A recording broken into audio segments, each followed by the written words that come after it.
Welcome to the Lightkeeper's Path. I'm Kimberly Katherine, and I'm so glad that you came back today. Today's a really special episode. Today's episode is dedicated to Christie, my somatic mastery coach, who lovingly challenged me to be messy in this process. Because let's be real, I was getting caught up in trying to make it all perfect. The hair, the makeup, the outfit, the ring lights, perfectly positioned so there was no shadow in either side of my face.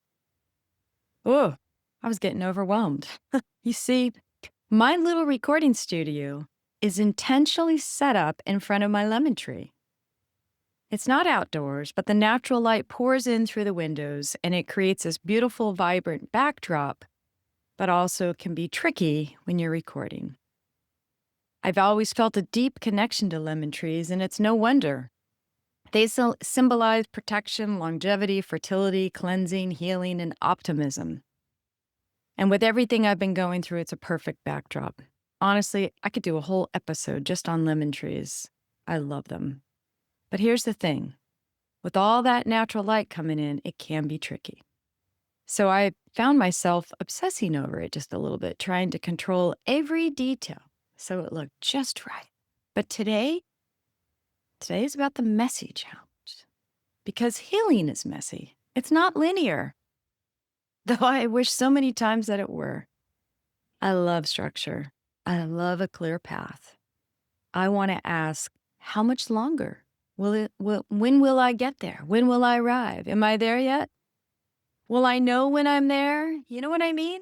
Like, I, I want the set thing. I want the linear. Anyway, but this episode isn't about the next pillar in my healing journey. Today is about letting it be messy, letting it be real, letting myself be. When I decided to share my story publicly, I didn't anticipate just how raw and vulnerable it would feel. Of course, I wanted it to be perfect. I wanted my words to flow, my message to be clear, and yes, my hair to cooperate. Why? Because it was a way of holding on to control, and that's human. When so much in our lives feel uncertain, when we're navigating grief, transformation, or trauma, controlling the little things can feel like safety. But in the end, the only thing we can control is how we respond. And I found that it's in the letting go and the leaning in that's where the truth grow happens. One moment that really brought this lesson home happened in November of 2024. I met with a contractor who was going to do some work on my home before I listed it for sale.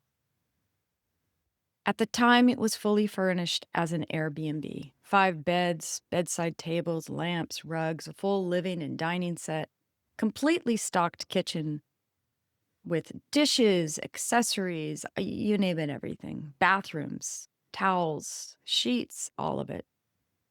Everything you'd need for a stay. We met on a Friday with the contractor.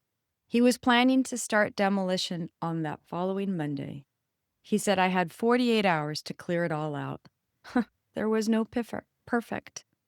No linear way to handle that kind of urgency. My mind wanted a checklist, a plan, but I could feel my nervous system start to spiral. So instead of forcing action, I did something unexpected. I went to the forest. Just me, my pen, and my journal. I sat quietly among the trees. I breathed, I grounded, and I asked, what's the most aligned way to move through this? How can I possibly get through this? I had no help. It was just me. And in that stillness, my guide showed me the way. I wrote it all down. And when I got home, I followed the guidance step by step. I made the calls. I reached out to donation centers, including one that supports families affected by childhood cancer.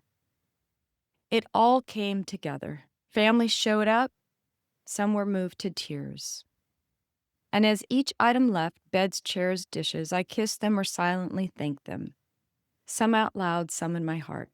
It wasn't tidy. It wasn't how I thought it was supposed to go, but it was beautiful. It was sacred. It was healing. And that's the thing. Healing doesn't always look like crystal grids and spa music. Sometimes it looks like cardboard boxes, sweat on your brow, and a cracked heart that's learning how to let go with grace. So if you're in the messy middle right now, if you feel like you're unraveling or unsure or off path, please hear this. You're not failing. You're becoming. This is what it looks like.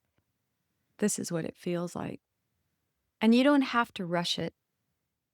You don't have to clean it up for anyone. You're allowed to be exactly where you are. Let me leave you with a few reflections if they feel supportive. Where in your life are you clinging to control as a way to feel safe? Would it look like to soften just a little?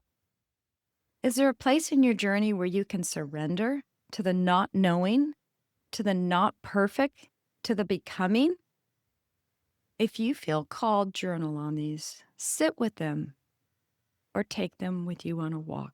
And remember, even in the mess, even in the unknown, there is light. Thank you for being here with me. Thank you for walking this path, your path, with such courage.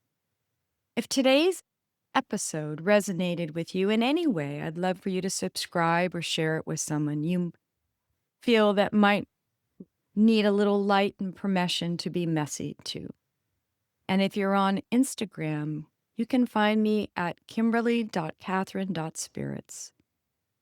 That's where I share behind the scenes moments, reflections, and offerings straight from my heart. If you feel called to go deeper and receive direct support, I'd be honored to hold space for you. You can book a spiritual healing session with me at thekimberlykatherine.com and use code LIGHT for 10% off your first session. And here's my invitation to you today. I challenge you to be just a little bit messy. Maybe it's letting your hair go natural. Or maybe it's leaving that thing on the counter. Maybe it's being okay with running a few minutes late. Whatever it is, just let go, just a little. Lean in, just enough. And trust that you're still exactly where you're meant to be. Until next time, keep surrendering.